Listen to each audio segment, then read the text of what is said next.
The last thing I remember before the world shattered was the smell of rain on hot asphalt and the way the streetlights blurred into golden streaks against the encroaching twilight. We were arguing. Not our usual comfortable bickering about who forgot to take out the trash, but a raw, painful tear in the fabric of our 5-year marriage. "You're never present, Alara," Liam had said, his voice tight as he gripped the steering wheel. "It's like you've built a wall around yourself since." He didn't finish. He never finished that sentence. Since the miscarriage.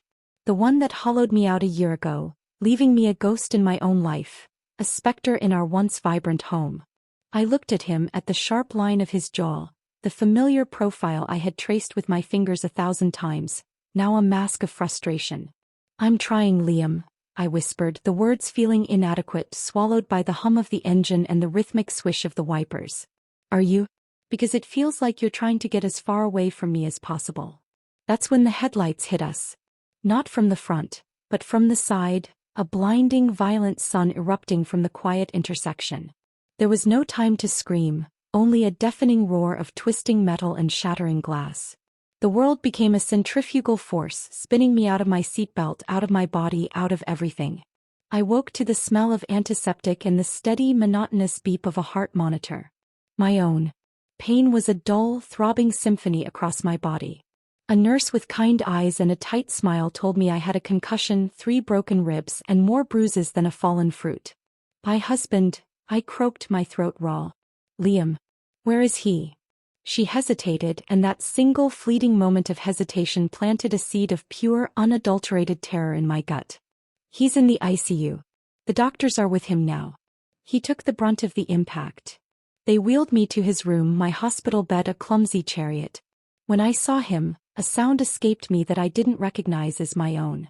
He was swathed in bandages, his face swollen and pale, a tangle of tubes and wires connecting him to the beeping, blinking machines that were keeping him alive. His mother, Eleanor, a woman who had never quite approved of me, was there, her face a grim mask. And beside her, clutching a tissue with perfectly manicured hands, was my cousin Chloe. "Alara, thank God you're all right," Chloe said, her voice a saccharine coo. She moved to hug me, but I flinched, my eyes locked on Liam. For 2 days I lived in a purgatory of waiting. I refused proper treatment for my own injuries, camping in the chair next to his bed, holding his limp, cool hand, whispering promises, apologies, please. I told him about the first time we met at that dingy university library, about our disastrous first date where he'd spilled red wine all over my white dress, about the way he'd proposed on a windswept cliff, the ring box nearly tumbling into the ocean below. I poured every memory, every shred of our shared life, into his unresponsive form. On the 3rd day his fingers twitched in mine. My heart leaped into my throat. "Liam." His eyelids fluttered open. They were clouded with confusion, pain, and a terrifying emptiness. He looked at me, at our joined hands, and then his gaze shifted to the foot of the bed where Chloe stood, preening like a peacock.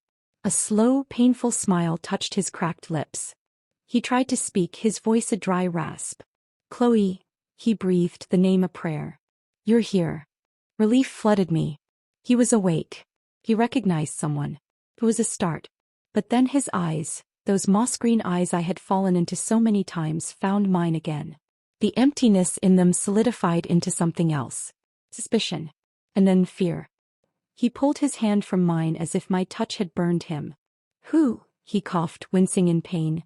"Who are you?" The room tilted. I heard Eleanor gasp, and Chloe made a small, shocked sound that didn't quite reach her eyes. "Liam," I said, my voice trembling. "It's me. It's Alara. Your wife." He stared at me, a blank, terrifying canvas. Then he looked back at Chloe, his expression softening into one of utter devotion. A look I hadn't seen him give me in over a year. "No," he said, his voice gaining a sliver of strength. "My wife is right there. That's Chloe. The love of my life." The words didn't just hit me, they dismantled me. They were an atom bomb dropped on the ruins of my already fractured world. I felt the air leave my lungs, not from my broken ribs, but from the sheer, impossible cruelty of it. I looked at Chloe and I saw it, a tiny, almost imperceptible flicker of triumph in her cerulean blue eyes. The doctors called it retrograde amnesia, a rare and complex form triggered by the traumatic brain injury. They said his mind had created a narrative to protect itself, latching onto the last familiar face he'd seen before waking. They said it could last for days, weeks, or be permanent. They used words like fugue state and confabulation. But as I stood there, invisible and shattered, watching my husband reach for my cousin's hand, watching her take it with a simpering smile, a different, colder word began to form in the icy stillness of my soul. It looked an awful lot like a lie. They discharged me a week later. My body was a patchwork of healing wounds, but it was nothing compared to the festering sickness in my heart. I went back to our house. My house now, a beautiful modern structure of glass and steel that Liam had designed himself. Felt like a tomb. Every corner was a landmine of memory. His favorite armchair by the fireplace, still indented from his weight. The coffee mug with the chipped handle he refused to throw away. The smell of his cologne lingering in our walk-in closet. A ghost in the empty space where his clothes had been. Because they were gone. Eleanor, with a lawyer's cold efficiency, had come while I was still in the hospital and packed up all his things. "He'll be more comfortable at my estate during his recovery," she'd said, her tone leaving no room for argument. "And he's asked for Chloe to be with him." Of course he had. The first time I visited him at his mother's sprawling, oppressive mansion, it was like walking onto a stage where everyone knew their lines but me. Liam was propped up in a hospital bed that had been moved into the grand living room, the view of the manicured gardens a stark contrast to his fragile state. Chloe was perched on the edge of his bed, feeding him spoonfuls of broth. The scene was so intimate, so nauseatingly domestic, that I had to clutch the doorframe for support. "Elara," Liam said, his tone polite, distant. "The way you'd address a passing acquaintance. Thank you for coming." He didn't remember the house, our dog that had passed away 2 years ago, or the inside joke about gnomes that used to send us into helpless laughter. But he remembered his corporate law practice with startling clarity. He remembered his childhood. He remembered Chloe. He remembers the things that form the core of his identity, the neurologist Dr. Evans had told me gently. And in the absence of specific episodic memories, his brain has constructed a new narrative for his emotional life. He's latched onto Ms. Vance as his primary emotional anchor. Ms. Vance. My cousin. The one who had always been there, a little too eager, a little too admiring of everything I had. My wedding dress, my career as a freelance textile artist, my husband. I tried everything. I brought him photo albums. He looked at pictures of our wedding day, of us cutting the cake, of our first dance, and his expression remained politely blank. "She looks very nice," he said, pointing at me in the photograph. "You were a guest?" I played him voice memos we'd sent each other, silly, loving messages. He listened, then frowned. "That doesn't sound like me." The wall he had built was impenetrable. And Chloe was the gatekeeper. She was always there, a constant, soothing presence, her hand on his arm, her voice a calming murmur. "Don't strain yourself, darling. The memories might come back or they might not. What matters is that we're together now." No. The word was a dagger. It was during my third visit, as I was leaving, that I saw it. I'd forgotten my scarf and doubled back to the living room. The door was ajar. Liam was standing by the window, out of the hospital bed for the first time I'd seen. His back was to me. And he was on his phone. His voice was low, but I caught the tone. It wasn't the confused, gentle tone he used with Chloe or the doctors. It was sharp, lucid, and laced with irritation. "Just have to be patient, Mark. It's a delicate situation. The board will understand. Tell them the acquisition is still my top priority, but my extended medical leave is non-negotiable for now." He listened for a moment, then let out a short, harsh laugh. It was a sound I knew well. It was his, "I'm playing chess while everyone else is playing checkers" laugh. The laugh he used when closing a multi-million-dollar deal.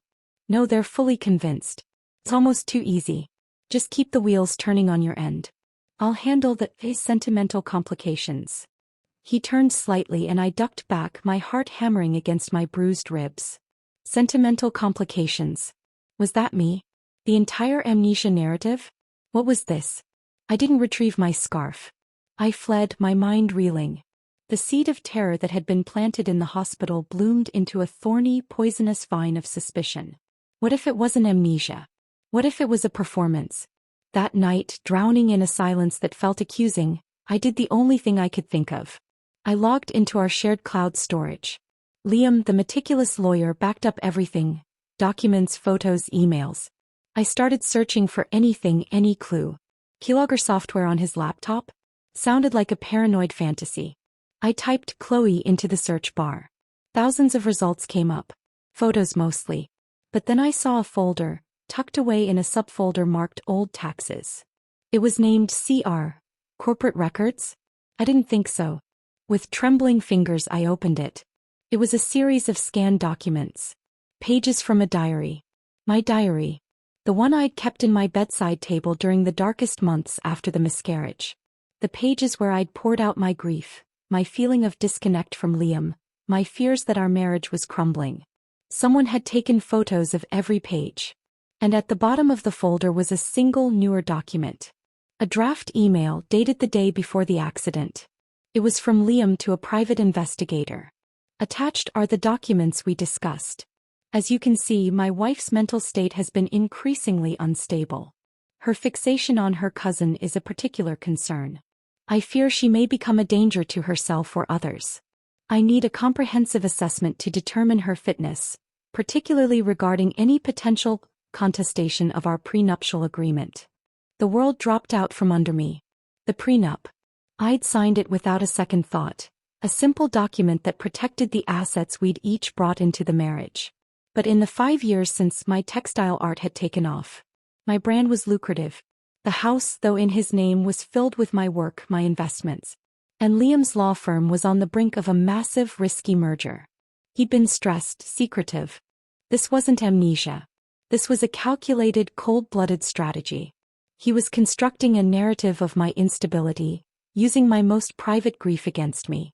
He was positioning Chloe, gullible, avaricious Chloe, as the sane, stable alternative. He wasn't just leaving me, he was planning to destroy me, to invalidate our entire marriage and walk away with everything scot-free. The pain was so immense it was a physical force, bending me double.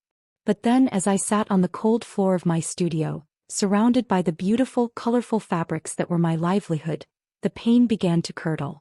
It hardened in the pit of my stomach, cooling from a burning agony into something solid, sharp, and purposeful.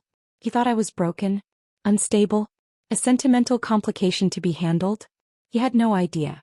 He'd chosen the wrong woman to betray. The quiet, grieving wife was gone. In her place was someone new. Someone with nothing left to lose. Let him have his amnesia. Let him have his precious Chloe. The game was on. And I had just read the rulebook. The first rule of war is to know your enemy. The second is to make your enemy believe they have already won. I became an actress of unparalleled skill. The next time I visited the mansion, I was the picture of heartbroken acceptance.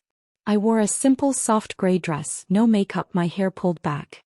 I looked exactly like a woman defeated by a tragic twist of fate. "Hello, Liam," I said, my voice a gentle, wounded thing. He was in his wheelchair on the terrace, Chloe hovering nearby. He gave me that polite, vacant smile. "Ilara. I've been speaking with Dr. Evans," I began, wringing my hands slightly, a gesture of helplessness I'd practiced in the mirror. He says it might be better for your recovery if we don't force the memories. If we just let you build new ones." I saw the flicker in his eyes. Not confusion. Calculation. He was assessing my capitulation. Chloe swooped in. "That's exactly what I've been saying. We need to focus on the future, not the past." She squeezed his shoulder possessively. "I understand," I said, letting my voice break just a little. "It's just so hard to accept that the man I loved is gone." I met Liam's eyes, pouring every ounce of genuine, searing pain into my gaze. I saw a muscle twitch in his jaw. Good. Let him feel a sliver of guilt. It would make my performance more believable. "I think," I continued, looking down as if ashamed, "it would be best for everyone if I stepped back for a while. Focus on my own healing. I'm going to travel a little. Maybe go back to Italy, to the textile workshops in Florence. It's where I found my passion after." I let the sentence hang, a subtle reminder of the grief he was so callously exploiting. Liam's expression was a masterpiece of feigned concern. "That sounds like a very healthy plan, Ilara. You should do what's best for you." And just like that, I was granted my freedom. My absence would be my weapon. It would give them the space to grow complacent, to let their guard down. It would give me the space to arm myself. I didn't go to Florence. I went to a small, anonymous rental apartment across the city and I began to work. My first call was to a man named Julian Thorne. Julian was an old friend from art school, a brilliant, eccentric soul who had traded his canvas for code and was now one of the most sought-after cybersecurity experts in the country. He was also one of the few people who had seen me at my absolute worst after the miscarriage, who had brought me soup and sat with me in silence for hours. He was fiercely, uncomplicatedly on my side. I laid it all out for him in his minimalist, neon-lit office. The fake amnesia, the stolen diary pages, the email to the PI, the prenup, the merger. Julian listened, his fingers steepled, his gaze intense. When I finished, he didn't offer pity. He simply said, "Okay. How do you want to burn it all down?" We started with Liam's digital life. Julian, with a few keystrokes that looked like magic, gained access to things the keylogger would have taken months to uncover. We saw his real emails, the ones he accessed from a secret encrypted account. We saw the communications with his law partner, Mark, discussing the merger and the need to secure personal assets, due to the volatile nature of the new partnership. We saw the emails to the private investigator, detailing the evidence of my instability. But it was the financial records that provided the true gold. Large, inexplicable transfers from his personal accounts to a shell company I'd never heard of. And from that shell company, regular, smaller payments to an account under Chloe's name. He was paying her. My cousin, the love of his life, was on his payroll. The revelation was so grotesque it was almost funny. It wasn't a grand passion that had driven him into her arms. It was cold, hard cash and convenience. She was a willing accomplice, a cheap actress in his sordid little play. "We need more," Julian said, his eyes gleaming with the thrill of the hunt. "We need something undeniable. A recording. A video. Something that proves he's lucid and conspiring." That's when I remembered the house. My house. The house Liam had designed. The house filled with my art, my soul. The house he thought he'd so cleverly vacated. He'd forgotten one of his own design features.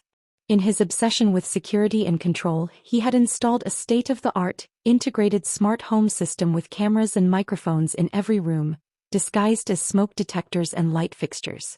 He'd shown me how to access the feed on his tablet once in case of a break-in. He'd probably assumed I, in my grief-stricken state, had forgotten all about it. I hadn't.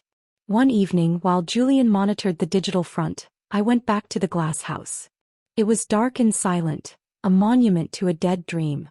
I went straight to his office, to the wall panel that controlled the system. My heart was a drum in my chest. If he had changed the passwords, this was over. I typed in the old code, the date of our wedding. The panel lit up. Access granted. I navigated to the archival footage, my hands shaking. I scrolled back to the days before the accident. There he was in his office late at night. I fast-forwarded. And then I saw it. Chloe. Letting herself in with a key he must have given her. She wasn't sneaking around, she walked with the confidence of someone who belonged. I clicked on the audio. Their voices, crisp and clear, filled the silent room. "Are you sure about this, Liam? It seems so extreme." Chloe's voice. "It's the only way. The merger is too volatile. If it fails, I could lose everything. The prenup protects my initial assets, but her business has grown too much. A messy divorce would be a bloodbath. But if I'm declared mentally incapacitated due to a trauma she caused with her instability, the narrative writes itself. The board will sympathize. My assets go into a trust one control and she gets nothing. And me." Chloe's voice was a purr. "What do I get? You get to be the devoted lover who stood by me. You get a very generous monthly stipend for life. And once this is all over and my position is secure, we quietly annul our marriage and go our separate ways. A clean, profitable break for everyone. Except for Ilara." "Ilara," Liam said, his voice cold and flat, "will have to learn to stand on her own 2 feet. It's time she faced reality." I stood there in the dark, listening to the man I had loved plan my financial and emotional destruction. There was no anger left. No pain. There was only a crystalline clarity. I had my weapon. It was a nuclear bomb. I downloaded the footage onto a hard drive. Then I called Julian. "I have it," I said, my voice eerily calm. "The whole thing." "What's the play?" he asked. I looked around the beautiful empty house. It was no longer my home. It was a crime scene. And I was the detective who had just found the murder weapon. "We don't burn it down yet," I said. First we make him comfortable. We let him think he's safe. And then we start taking away everything he cares about. Piece by piece. But as I hung up, a strange emptiness settled over me. Revenge was a cold meal. What would be left of me after I served it? I had been so focused on destroying Liam's future, I hadn't considered what kind of future I wanted for myself. The thought was a terrifying void. Just then my phone buzzed. An unknown number. Ms. Alara Vance? This is Alexander Croft from Croft & Sons Galleries. We met briefly at the art fair last year. I know this is short notice, but I'm curating a new exhibition on textile art as narrative, and your work is at the top of my list. I was wondering if you might be interested in creating a completely new large-scale piece for us? It would be a tremendous opportunity. It felt like a sign from the universe. A lifeline thrown into my stormy sea. A chance to create, not just destroy. To build a new narrative for myself this time. I texted Julian one last message for the night. The game has changed. We're not just playing defense anymore. We're building a new kingdom. And for the first time since the accident, I felt a spark of something that wasn't cold vengeance. It was the faint, fragile glow of a second chance. Alexander Croft's gallery was a temple of minimalist elegance. All polished concrete, soaring white walls, and strategically placed spotlights that made every piece of art feel like a revelation. I walked in feeling like an imposter, my hands clammy, the hard drive with Liam's confession burning a hole in my bag like a guilty secret. He emerged from a back office and he was not what I expected. I'd pictured an older man, bespectacled and draped in black. Alexander Croft was probably in his late 30s, with the rugged, weathered look of a man who spent more time hauling sculptures than attending cocktail parties. He had dark hair streaked with silver at the temples, intense blue eyes that missed nothing, and a handshake that was firm and calloused. "Alara," he said, his voice a warm, gravelly baritone. "Thank you for coming on such short notice. I've been an admirer of your work for a while." He led me through the gallery and to my surprise he didn't just give me the standard tour. He stopped before a dramatic abstract metalwork, its surface rough and textured. "This artist," he said, "welds her pieces after her divorce. You can feel the rage in the seams, the heat. It's not pretty but it's powerful." He moved to a delicate watercolor, a study of light and loss. "And this one she painted while caring for her dying mother. It's all grief and grace." He turned those piercing blue eyes on me. "I'm not interested in decoration, Alara. I'm interested in truth. In story. Your textiles, the ones you created after your loss, they have a depth to them. A silence that speaks volumes. That's what I want for this exhibition. I want the story you're living now." The directness of his statement stole my breath. He didn't know my current story, of course. He only knew the public narrative of the tragic accident, the husband with amnesia. But his words felt like an arrow hitting a bull's eye I didn't know I had. Tears, hot and unexpected, pricked my eyes. I looked away, blinking rapidly. I'm in a rather complicated chapter at the moment. "Aren't we all?" he said softly, not with pity, but with a simple, profound understanding. "The best art comes from the complicated chapters." We talked for over an hour. About art, about narrative, about the way fabric could hold memory in its weave.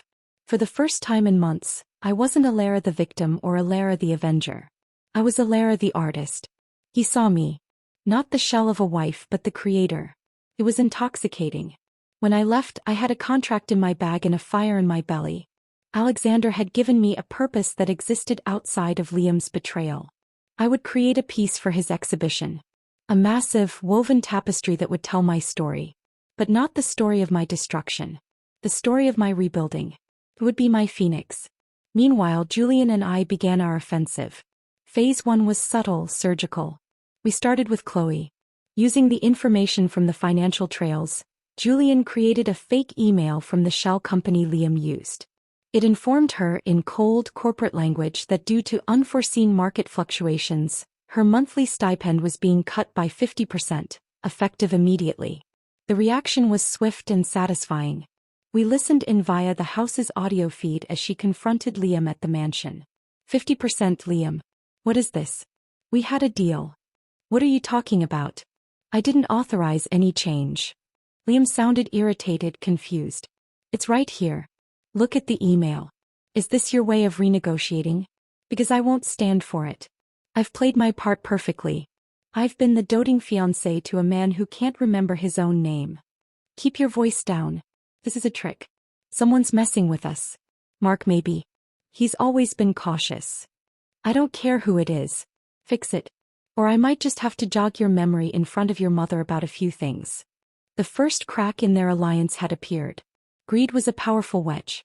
Next, we targeted Liam's professional life. Julian, posing as a concerned junior partner, sent an anonymous tip to the firm's senior board members. The message suggested that Liam's amnesia seemed curiously selective, and that perhaps an independent medical assessment chosen by the board was in order to protect the firm's interests during the sensitive merger talks. We couldn't see the fallout directly, but Liam's encrypted emails to Mark became increasingly frantic. They're pushing for their own doctor. This is a disaster. If they find out I'm lucid, the merger will collapse. They'll think I'm unstable or worse, fraudulent. Stall them. Tell them I'm too fragile for any more tests. He was trapped in his own web. To maintain his lie to me and the world, he had to appear too ill to function professionally. But by appearing too ill, he was risking the very thing he was doing this for: his firm and his fortune. I spent my days in my new sun-drenched studio space, which Alexander had surprisingly helped me find. He'd recommended a building owned by a friend, a raw, open loft with north-facing light that was perfect for weaving. He'd stop by sometimes under the pretext of checking on the exhibition piece, but he never pressured me. He'd just bring coffee, look at the growing tapestry on my giant loom, and make a quiet, insightful comment. "The colors here are fierce," he said one afternoon, pointing to a section where I was weaving deep burgundies and sharp metallic silver threads. "It's not just anger. It's determination." He saw the story in the threads. He saw me. One evening after he left, I found myself standing before the loom, not weaving, just thinking. About Alexander's quiet strength. About the way he made me feel seen and solid. It was a dangerous feeling. A distraction I couldn't afford. This was the time for focus, for precision, for cold revenge. My phone buzzed. It was a notification from the security system at the glass house. Motion detected in the master bedroom. I pulled up the live feed. My blood ran cold. It was Liam. And he wasn't confused or frail. He was moving with purpose, his face set in a mask of grim determination. He was at my old jewelry box, the one that held pieces from my grandmother, things that predated our marriage and were unquestionably mine. He was emptying it into a small velvet bag. Then he went to my studio in the house, to the shelves where I kept my design journals and portfolios, the intellectual property of my brand. He started stacking them into a box. He wasn't just stealing from me. He was erasing me. He was taking the tangible evidence of my past and my professional future, probably to be lost or destroyed, further cementing the narrative of my irrelevance. The cold fury that washed over me was purifying. Any lingering sentimental weakness evaporated. I picked up my phone and called Julian. "He's in the house," I said, my voice steady as stone. "He's stealing my things. It's time for phase 2. "What's the move?" Julian asked. I watched Liam on the screen, a thief in the home he had exiled me from. We don't just take away what he wants. We give him something he doesn't. We introduce a new player to the game. I took a deep breath. Leak the first financial discrepancy to Eleanor. Anonymously. Make it look like it came from a worried accountant at the firm. Show the payments from Liam's account to the shell company. Don't mention Chloe yet. Let his mother, the lioness, start asking questions he can't answer without revealing his con. I smiled, a cold, sharp smile. Let's see how he handles a predator he can't control. Hanging up, I looked at the tapestry on my loom. The fierce burgundies and silvers suddenly seemed too gentle. I picked up a spool of thread the color of a fresh bruise, a deep, angry purple-black. This was the color of betrayal. This was the color I would weave next.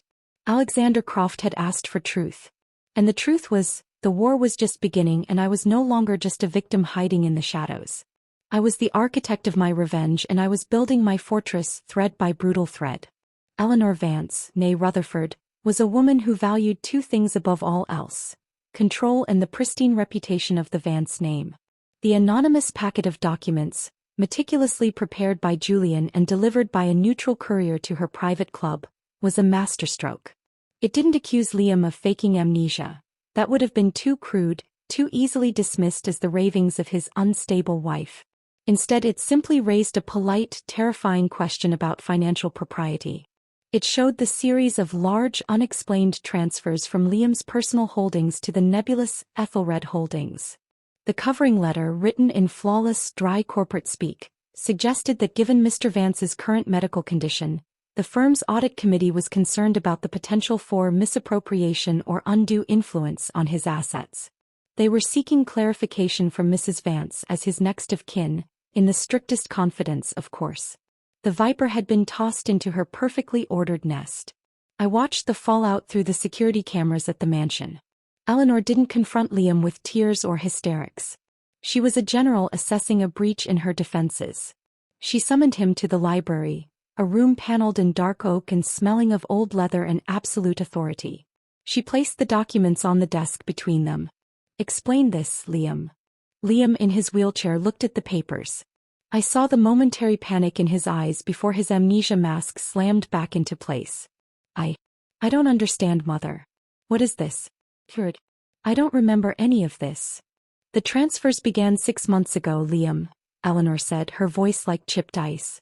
Before the accident. Are you telling me you have no memory of moving several $100,000? My memory is fragmented. The doctors said. I know what the doctors said, she interrupted, her gaze sharp enough to cut glass. But money leaves a trail, son. And this trail stinks. If the firm is asking questions, this is no longer a private medical matter. This is a threat to your partnership, to the merger, to everything your father built. I'm sure Mark is handling it, Liam said, his voice straining with the effort to sound weak and confused. Mark isn't handling this. I am. Eleanor leaned forward. I will be appointing a temporary financial executor for your personal affairs until this is cleared up and you are fully recovered. Me. And my first order of business is to trace every cent of this money. Liam looked genuinely terrified for the first time. His mother, digging into his finances, was the one thing he hadn't planned for. She would find the payments to Chloe. The entire house of cards would tumble. Mother, that's not necessary. I'm feeling stronger every day. I'm sure my memory will. Your memory will return when it returns, she said, finality in her tone. In the meantime, I will not have the Vance name dragged through the mud because of some financial sleight of hand you can't explain. This discussion is over. She swept out of the library, leaving Liam sitting there, his face a pale, furious mask of helpless rage. The puppet had just had his strings cut by the master puppeteer. It was a beautiful thing to watch. The pressure was mounting on him from all sides. The board wanted him medically assessed, his mother was seizing control of his money, and Chloe, her income slashed, was becoming a liability, her greed making her volatile. I, on the other hand, was flourishing in the shadows. My tapestry for Alexander's exhibition was growing into something vast and powerful. It was a landscape of a storm-ravaged shore, but woven into the dark, churning waters and shattered rocks were threads of gold, of resilient green, of defiant sunrise pink. It was the story of destruction and the stubborn, tenacious will to rebuild. Alexander came to the studio more frequently now. Our conversations stretched beyond art. We talked about our favorite books, our childhood scars, our secret hopes. He told me about his own divorce, a quiet, sad affair that had left him wary of entanglements. He was building his gallery, his own sanctuary from the world's noise. One rainy afternoon I was struggling with a complex weave, my fingers cramping, frustration mounting. He watched me for a moment, then came and stood behind me, not touching but close enough that I could feel the warmth of him. You're fighting the thread, he said, his voice quiet near my ear. You have to guide it, Alara. Not force it. Let the material have its own voice too. He reached around me, his large, capable hands gently covering mine on the shuttle. His touch was electric. It wasn't possessive or demanding like Liam's could be. It was supportive, a steadying presence. Together we passed the shuttle through the warp threads. The motion was smooth, effortless. See, he murmured. It's a partnership. I stood there, enveloped in his warmth, in the scent of coffee and clean linen that clung to him, and I felt something inside me unlock. A door I had bolted shut after the miscarriage, after Liam's betrayal, creaked open. For a terrifying, wonderful moment I allowed myself to lean back just a fraction into his solid strength. Then I stiffened. This wasn't the plan. The plan was revenge, self-preservation, a life built on the ashes of the old one. It wasn't this confusing, warm, dangerous tenderness. I pulled away, turning to face him. Alexander, I can't. His eyes, those perceptive blue eyes, searched my face. He saw the war being waged inside me. He didn't look rejected or angry. He looked understanding. I know, he said simply. You're in the middle of the storm. I'm just a guy on the shore holding an umbrella. You don't have to come in out of the rain until you're ready. He left me then, alone with my loom and my thundering heart. His words echoed in the silent studio. Until you're ready. Was that even a possibility? Could there be an after to all this? A shore after the storm? The question was so vast, so terrifying that I did the only thing I knew how to do. I buried it. I channeled all that chaotic, frightening energy into my work. I wove the confusion, the flicker of hope, the fear, all into the tapestry. It grew darker, more complex, more beautiful. A few days later, Julian called, his voice tight with excitement. He's cracking. He's scheduled a secret meeting with his lawyer. At the Glass House. Tonight, 8 p.m. He thinks it's the one place no one is watching. My breath caught. This was it. The moment of truth. He was going to try and find a way out of the box we were building around him. He was going to speak frankly as himself. Can you get the audio? I asked. The system is primed. We'll have everything. That night, I sat in my apartment, my laptop open, listening to the live feed from my former home. I felt like a ghost haunting my own life. Liam's lawyer, a man named Roberts, arrived promptly. His voice was weary, cautious. Liam, this is a mess. Your mother has frozen your primary accounts. The board is talking about putting you on involuntary leave. The PI you hired on Alara is getting cold feet. He says there's no evidence of instability beyond her grief, which a judge would throw out. And this amnesia performance, it's becoming a prison. There was a long silence. Then Liam's voice, clear, lucid, and dripping with a venom I had never heard before. The amnesia was gone. The performance was over. It was a calculated risk, Roberts. It should have worked. Get rid of the sentimental baggage, secure my assets before the merger. Chloe was a means to an end, a cheap, greedy one, but useful. But now Alara has become a problem. My blood went cold. What do you mean? Roberts asked. She's too quiet. She's accepted this too easily. This trip to Italy? I don't buy it. She's up to something. I can feel it. What can she possibly do? I don't know. That's what worries me. The woman I married wasn't a fool. She was quiet, but she was strong. This docile act, it's wrong. He let out a frustrated growl. We need to change tactics. We need to go on the offensive. I want you to draw up papers. We'll petition for a conservatorship. Based on the diary entries, the PI report her reclusive behavior. We'll have her declared mentally incompetent. We'll have her committed if we have to. I will not let her ruin everything I've worked for.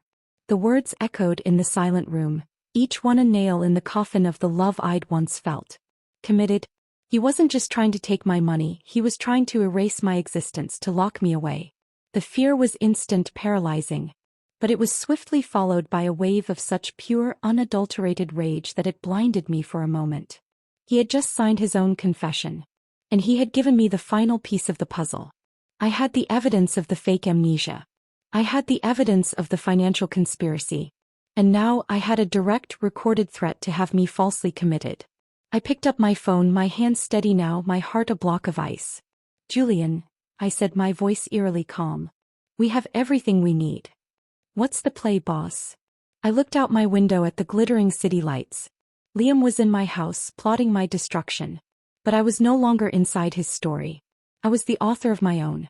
We don't wait for the exhibition, I said. We strike now. Send the edited audio file of that conversation to 3 people. Eleanor, Mark at the law firm, and the head of the merger committee. Send it from a secure server. Let them hear the real Liam Vance. I took a deep breath. And then I think it's time I paid my husband a visit. I think it's time for the sentimental complication to have her say. The game was over. It was time for the checkmate. The glass house looked different at night. No longer a tomb, but a stage lit from within, a diorama of a life that had never been truly mine. I parked my car down the street and walked toward it, the cool night air a balm on my feverish skin. In my pocket I carried a small audio player, a backup. The main event was already in the digital wind, on its way to the inboxes of the people who could destroy Liam. But this was for me. I used my old key, the one they'd forgotten to ask for, and slipped inside. The house was silent, save for the low hum of the refrigerator. I could hear Liam pacing in his study, the frantic, caged rhythm of a man who knew the walls were closing in. I walked to the study door and stood there for a moment watching him. He had his back to me, his phone pressed to his ear. "I don't care how you do it, Mark, you have to stop it. Intercept the email, call the board, tell them my account was hacked, something. If my mother hears that." "If your mother hears what, Liam?" My voice, calm and clear, cut through the tension in the room. He froze, his shoulders rigid. Slowly he lowered the phone and turned to face me. The mask was completely gone. There was no confusion, no feigned weakness. His face was a landscape of pure, undiluted shock, followed swiftly by a dawning, horrified understanding. "Elara." My name was a gasp on his lips. "Hello, Liam," I said, stepping fully into the room. "Or should I call you the love of my life?" "Oh wait, that's Chloe's title, isn't it?" He just stared at me, his mind visibly racing, trying to calculate a new angle, a way to regain control. How much did you hear?" "Enough," I said softly, moving to the mantelpiece, tracing the edge with my finger. "I heard the whole performance. From the beginning. The fake amnesia, the stolen diary, the payments to my cousin, the plan to have me committed. It was a brilliant strategy, really. Cold, ruthless, and utterly despicable." His eyes narrowed. "You have no proof." I smiled, then a slow, cold smile. "Don't I?" I took the audio player from my pocket and pressed play. His own voice, lucid and vicious, filled the room. "Elara has become a problem. We need to go on the offensive. I want you to draw up papers. We'll petition for a conservatorship. Have her declared mentally incompetent. We'll have her committed if we have to." The color drained from his face. He looked like a man watching his own execution. "That's just a recording," he stammered. "It can be faked. No one will believe you. You're the unstable one, Elara. The diaries prove it. The grief, the isolation." "The grief you weaponized," I interrupted, my voice hardening. "The isolation you created. But you're right. A recording might be questioned. But a video? From your own state-of-the-art security system? The one you installed to make you feel safe." I saw the final piece of his understanding click into place. The horror in his eyes was complete. He had been outmaneuvered in his own fortress. "I sent it, Liam," I said, taking a step closer. "I sent the highlights to your mother, to your partner Mark, and to the head of the merger committee. I imagine their inboxes are lighting up right about now." As if on cue, his phone started to vibrate on the desk. Then again. And again. The screen lit up with calls. "Eleanor, Mark, unknown number." He stared at the phone as if it were a venomous snake. "You've ruined me," he whispered, his voice hollow. "No, Liam," I said, stopping directly in front of him.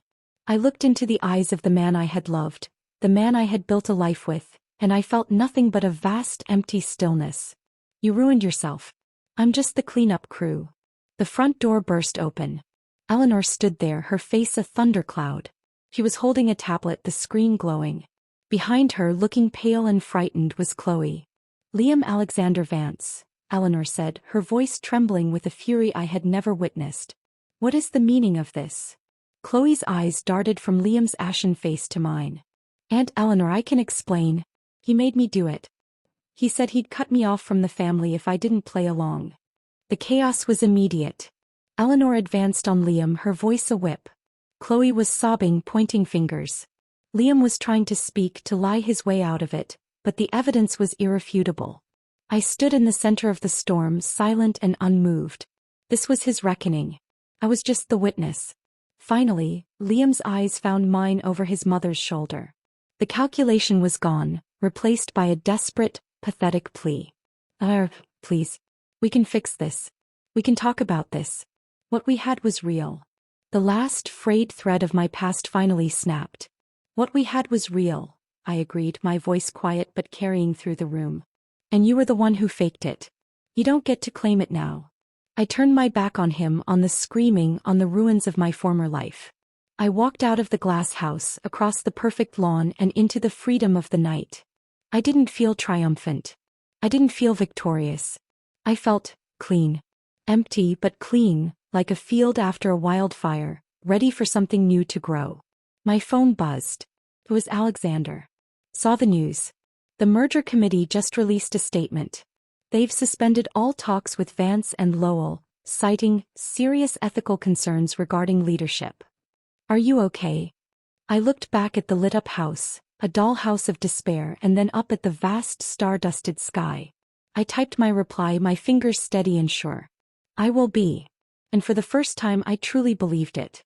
The fallout was swift and merciless, a public execution in the world of high finance and society gossip. Liam's law firm, facing the collapse of the merger and potential lawsuits from shareholders, forced him to resign. The recording, though not publicly released, was the talk of every boardroom and country club. His reputation was ash. Eleanor, in a move to salvage what was left of the Vance name, publicly disowned him, cutting him off financially. She even reached out to me, a stiff, awkward conversation where she offered a monetary settlement. A gesture of good faith, she called it, if I agreed to a quiet, expedited divorce and signed an NDA. I took the money. It was my due. But I refused the NDA. My silence was not for sale. Chloe, exposed as a paid accomplice, was shunned by the family. She fled the city, her name becoming a synonym for avarice and betrayal. I heard she tried to sell her story to a tabloid, but without evidence or Liam's support, it went nowhere. Liam was left with nothing. No job, no family, no fortune. The man who had valued control above all else had lost every shred of it. He became a ghost, a cautionary tale. And I was free. The divorce was finalized with stunning speed. My lawyer, armed with the evidence Julian and I had gathered, made it clear to Liam's new court-appointed representation that if he contested it, we would release everything to the press. He signed the papers without a fight. The glass house was sold, the proceeds split according to the prenup, but my own business and assets were untouchable. I was, for the first time in my life, truly and completely independent. In the wake of the storm, a strange peace settled over me. I threw myself into completing the tapestry for Alexander's exhibition. It was my anchor, my therapy, my testament. I wove in the final threads, not the bruised purple of betrayal, but a strong, vibrant silver, the color of resilience, of a sword forged in fire. The night of the exhibition opening arrived. I stood before my finished piece, which dominated an entire wall of the gallery. It was titled Pharmakon, the Greek word for a substance that can be both a poison and a cure. The story was all there, the dark churning waves of grief and betrayal, the shattered rocks of my old life, and the defiant, beautiful new growth pushing through the ruins. I was a nervous wreck.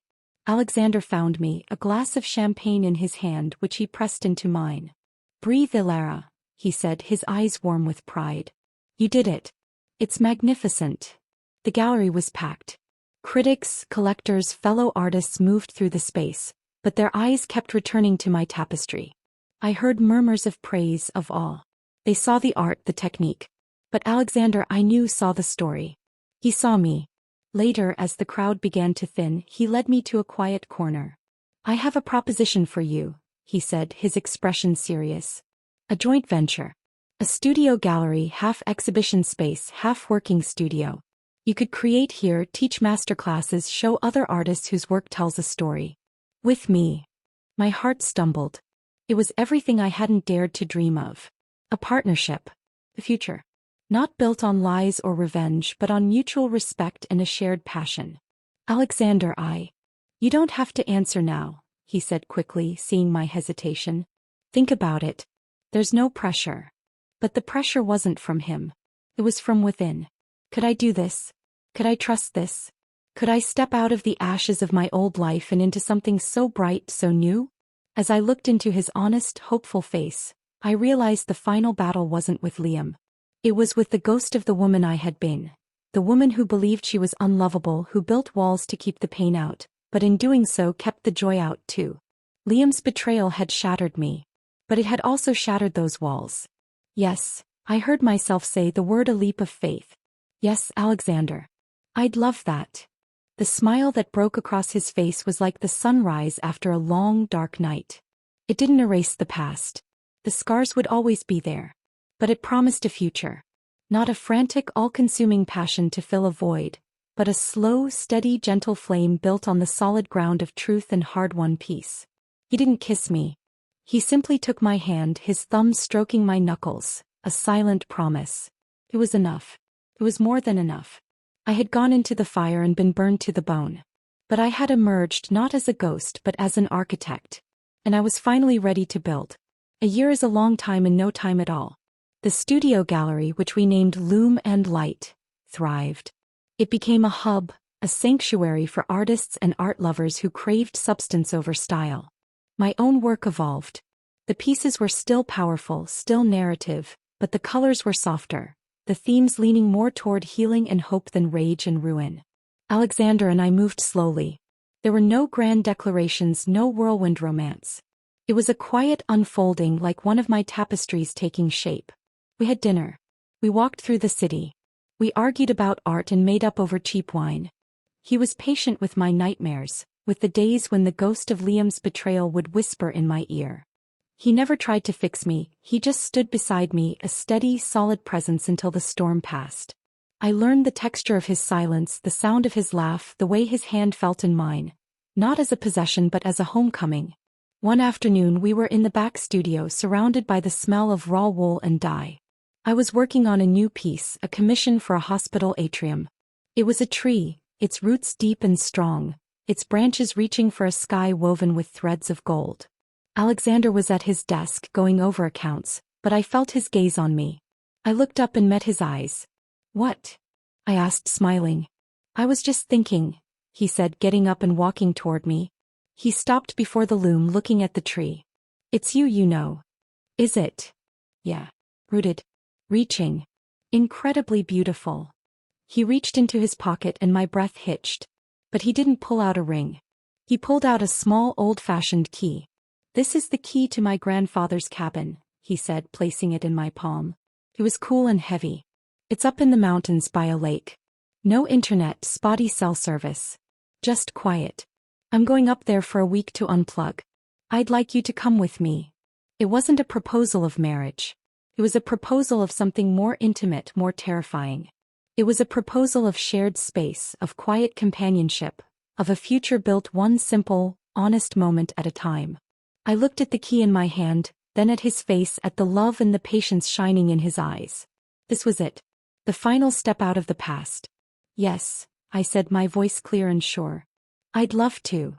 The week at the cabin was a baptism. We chopped wood, we swam in the icy lake, we cooked meals together, and we talked for hours in front of the fire. We made love for the first time there, in the quiet of the mountain night, and it was nothing like I had ever known. It wasn't about possession or performance. It was about connection, a gentle, profound meeting of two souls who had been weathered by life and had chosen to be vulnerable with each other. It was enough. It was everything. A few months after we returned, I was working in the studio when the bell on the front door chimed. I walked out to find Liam standing in the middle of the gallery. He looked diminished. His clothes were worn, his face lined with a bitterness that had aged him. He was looking at Pharmacon, which we had hung as a permanent installation. He turned as I approached, and I saw no anger in his eyes, only a hollowed-out defeat. "Ilara." "Liam." I kept my distance, my posture neutral. "Can I help you?" "I heard about this place," he said, gesturing vaguely.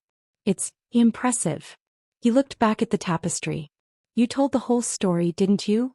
"My version of it," I said. He was silent for a long moment. "I lost everything." "I know."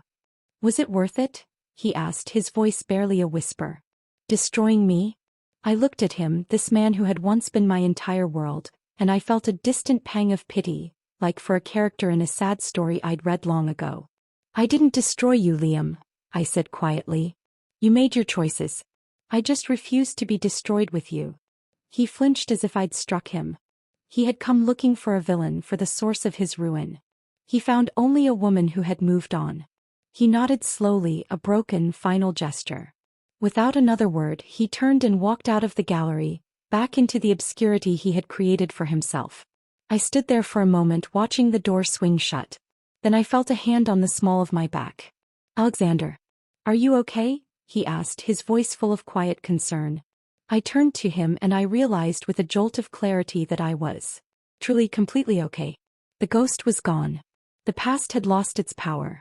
I'm fine, I said, leaning into his touch. More than fine. I looked around the bright, beautiful space we had built together, at the art that told stories of pain and redemption, at the man who loved the woman I had become. The tapestry of my life had been torn apart, thread by painful thread. But I had woven it back together with stronger fiber, with more vibrant colors, with a pattern of my own choosing. It was a better story. It was my story. And it was only just beginning. The end.